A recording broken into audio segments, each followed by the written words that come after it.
I was taken aback when my sister-in-law and mother-in-law criticized me so harshly, completely unaware of the sacrifices I had made. They had no idea that I was taking over my mother-in-law's debts, and their lack of gratitude stung deeply. As I packed my bags, preparing to leave, they began to understand the full extent of what I had been hiding, and their attitudes shifted. My name is Emma, and I'm 32 years old, juggling a demanding career in the city. During my student days, I was always nestled in the library, lost in my studies. Once I started working, my life was consumed by a mountain of responsibilities, leaving no time for myself. A well-meaning friend noticed my neglect of personal life and suggested, "Emma, you should make time for love."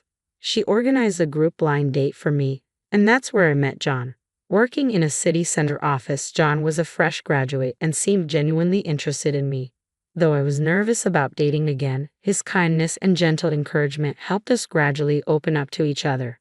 Our feelings deepened quickly, and within a year, we decided to marry. It felt like a dream come true, a remarkable shift from my work-centric life. My friend, astonished by how fast things had progressed, remarked, "Wow, you're actually getting married." I replied with excitement, "Yes, it's amazing, isn't it? I'm so glad you set up that blind date. I truly appreciate it and can't wait for the wedding." With excitement and anticipation, I was about to step into a new chapter of my life. Our first step was to introduce each other to our families. My parents greeted John with warmth and enthusiasm. "Emma, it's been a while since you mentioned a boyfriend, and I was starting to worry you might not get married. John, please take good care of her." Hearing these words made me realize for the first time how deeply my parents cared. Although they had always given me the freedom to make my own choices, I could now see their unspoken hope for me to find happiness in marriage. Their concern and support warmed my heart. When I visited John's home for the first time, I felt a mix of nervousness and excitement. His parents were incredibly kind and made me feel at ease right away. We all sat down for dinner, and while I was eager for the occasion, I was also a bit anxious, especially about meeting John's sister, Melissa. At 25, she was straightforward and candid, which caught me off guard. She asked, "Emma, aren't you getting married a bit late?" Her comment about how she would have decided sooner if she were me was a bit shocking. Despite this, John's support helped ease the tension, and we enjoyed a pleasant dinner together. Planning our wedding was a joyful experience, and the ceremony itself was held at a location we both loved, surrounded by friends and family. The day was perfect, and our honeymoon was filled with fun and adventure. When we returned home, we embarked on our new life together, finding joy in everyday moments. Whether we were going on dates or watching movies at home, the freshness of our newlywed life made each day delightful. It had been about 2 years since our wedding when our serene life took a sudden and dramatic turn. We received the heartbreaking news that my father-in-law had passed away. Although I was aware of his health issues, his death came as a shock, arriving much sooner than we had anticipated. Both my husband and I were deeply affected by the loss, and my mother-in-law's grief was particularly profound, which was palpable to us. However, the situation took an even more surprising turn when we discovered that my mother-in-law was deeply in debt. It turned out she had been deceived by someone unscrupulous and had lost a significant amount of money. This revelation left us stunned. Despite the gravity of the situation, my husband, ever the compassionate soul, expressed his desire to help. We decided to use our joint savings to alleviate her debt as much as possible, feeling that it was essential to support her through this difficult time. To our surprise, my mother-in-law's response was somewhat unexpected. She asked if she could turn to John for help in the future if needed. My husband was taken aback and hesitated, unsure of how to respond. She assured us that she would find a way to manage her finances, though my husband remained concerned that it might involve gambling or other risky behaviors. We kept a vigilant eye on her, hoping she wouldn't find herself in more trouble. Amidst these challenges, my husband suddenly suffered an injury that required hospitalization. This unexpected turn of events added another layer of difficulty to our lives as we spent our days shuttling back and forth between the hospital and home to care for him. I hadn't noticed any changes in my mother-in-law's daily routine until one day, after my husband was discharged from the hospital, I decided to visit his parents' home. It had been a while since our last visit, and I immediately felt that something was different in the atmosphere. "Mom, it's been a long time," my husband greeted her with a warm smile. My mother-in-law responded, "John, it's good to see you. How are you feeling? Can you run again?" She smiled back, and as they exchanged pleasantries, my husband began to look through her bank book. To his astonishment, he saw that the funds we had set aside to help with her previous debts were nearly depleted. "What happened to the money in this bank book, Mother?" my husband asked, clearly taken aback. His mother-in-law offered a slightly sheepish smile and said, "Well, I went out for tea with some friends and ended up buying a few things I shouldn't have. It's been quite a mess." She laughed ruefully, clearly aware of the situation but unable to offer a better explanation. At her revelation, my husband and I were left stunned. It felt as though we had carefully saved money for my mother-in-law's future, only for her to spend it freely without a second thought. My husband couldn't hide his frustration. "Mom, you shouldn't spend money like this. Do you realize how much effort we put into saving for your future?" he said, clearly disheartened. Seeing her genuine remorse, we became even more concerned about her well-being.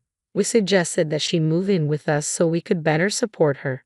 Her face lit up with relief and happiness at the offer, and she agreed to leave her home and move into our apartment. Our new life together began, and my mother-in-law quickly adapted to her new surroundings. We enjoyed our time together, sharing meals and laughter around the table. She eagerly took on housework, which made daily life surprisingly smooth for us. Her cheerful attitude brought a new warmth and brightness to our home, making our days more joyful and fulfilling. I asked, "Mom, what would you like for lunch today?" She replied, I think I'd like yuan." "That sounds good," I said, noting her choice.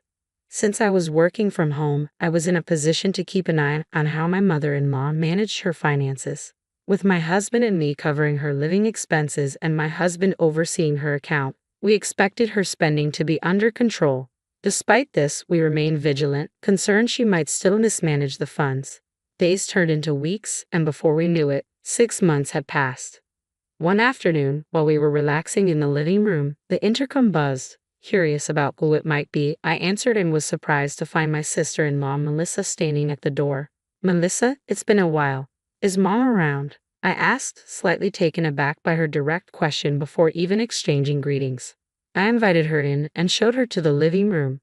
"Mom, it's good to see you," Melissa said as she entered. "Oh, Melissa, what a surprise.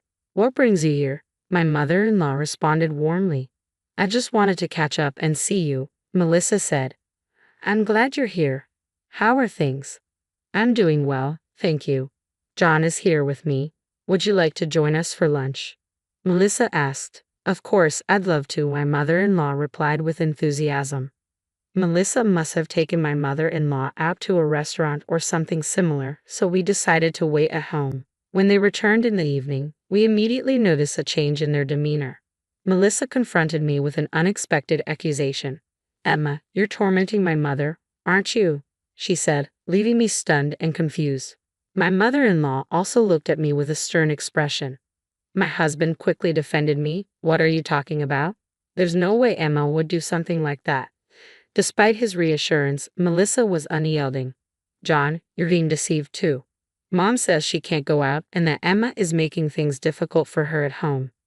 We were both taken aback. It was true that we had occasionally refused my mother-in-law's request to go shopping, concerned that she might overspend. However, the claim that I was taking her money was completely unexpected. I was unsure if my mother-in-law genuinely felt this way or if Melissa had exaggerated the situation. It appeared that Melissa and my mother-in-law were now united in their accusations against me. "What exactly do you want from me?" I felt as if I were under a spell, bewildered by their intentions. What could they possibly want to communicate? Just then, my sister-in-law made an unexpected demand. "I want you to leave our house." Her words hit me hard. "I don't believe my mother can be truly happy living with you," she continued, her face showing disappointment.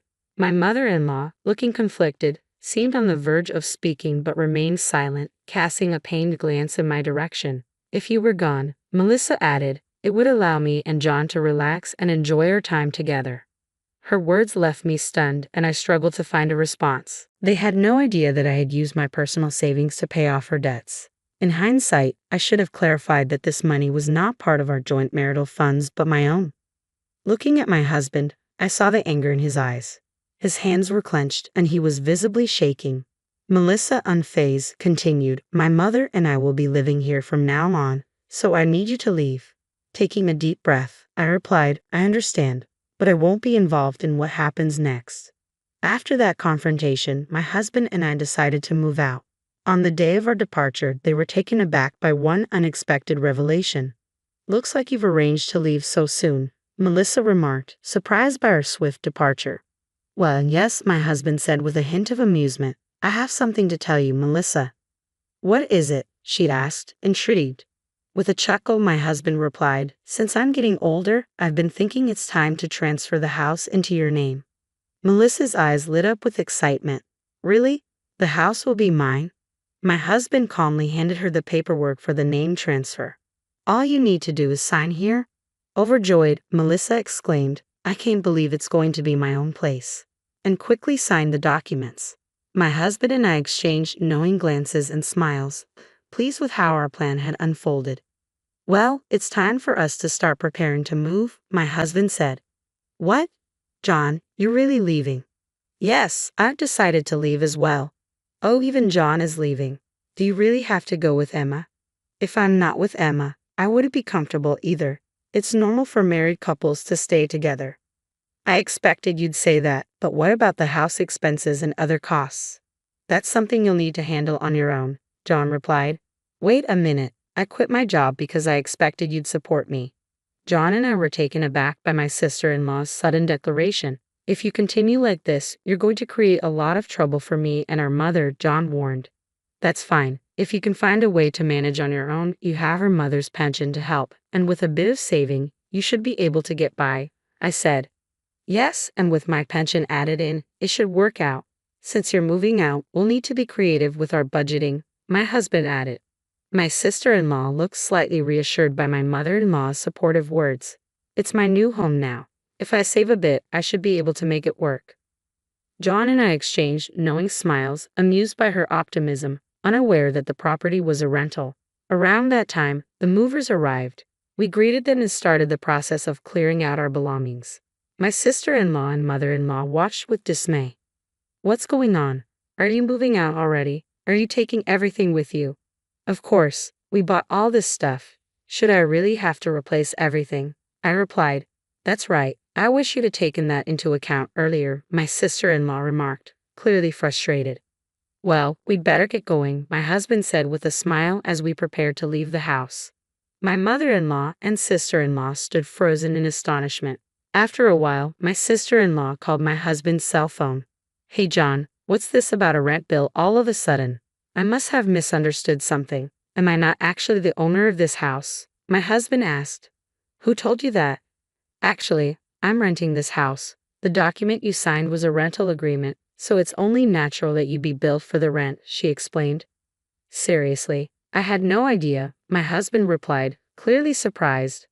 Yes, it's your residence now, so you're responsible for the rent, she confirmed. But my salary is not as high as yours, my husband protested. You might find this amusing, but Emma actually earns more than I do, my husband said. Really? It's true. She's been working hard at a well-paying remote job, which is why we've been able to live so comfortably in that apartment, he added. My sister-in-law was taken aback and fell silent. Then I heard my mother-in-law's anxious voice. We're so sorry, she said, her tone filled with regret. I truly apologize. Could you please reconsider and come back? My husband replied with gentle firmness. Thank you, mother, but it's difficult for me to come back given how you've treated Emma. She is my priority. Please handle the rest on your own. After that conversation, I heard various updates. My sister-in-law and mother-in-law had struggled with rent payments and were forced to find a new apartment. They ended up in a small place barely large enough for the two of them. Reports indicated that they were facing financial difficulties and frequent arguments, with additional stress coming from nosy neighbors. Meanwhile, John and I have settled into our new home, enjoying a fresh start. Our days are filled with joy and contentment.